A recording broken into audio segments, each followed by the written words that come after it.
तर बेंगळुरू विमानतळावरती एअर इंडियाच्या विमानाला अपघात झालेला आहे। बेंगळुरू विमानतळावर ही घटना घडली। सुदैवाने यामध्ये कुणीही गंभीर जखमी झालं नाहीये। लँडिंगच्या वेळेस हा अपघात झाला आहे। विमानतळावर एअर इंडियाचं विमान लँडिंग होत असताना हा अपघात झालेला आहे। धावपट्टीवर उतरताना अपघात झाला। विमानाच्या मागच्या भागावर काही प्रमाणात ओरखडे उमटले।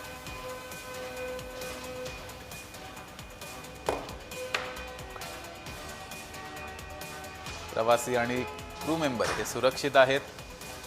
विमानतळावर एअर इंडियाच्या विमानाला अपघात झालाय। धावपट्टीवर हे विमान उतरत असताना हा अपघात झाला। विमानाच्या मागच्या भागावर ओरखडे उमटलेले आहेत। सुदैवाने यामध्ये कुणीही जखमी झालं नाहीये।